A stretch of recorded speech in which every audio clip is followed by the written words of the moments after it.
எப்படி இருக்கு? இது போதும் எனக்கு, இது போதுமே.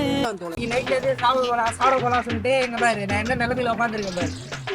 உங்களுக்கு தோசை வாங்கி தரேன். தோசையா? தோசை தேங்காய் சட்னி. தேங்காய் சட்னி நான் ப்ரோ ஒரு அளவுக்கு தான் ப்ரோ, எல்லாமே சும்மாலாம் நோண்ட கூடாது ப்ரோ. எனக்கு பிடிக்காதியா? தேங்காய் மாதிரி இருக்கும் சார். பார்த்து சாப்பிட வந்து சட்னி இருக்கான்னு கேட்குறாங்க.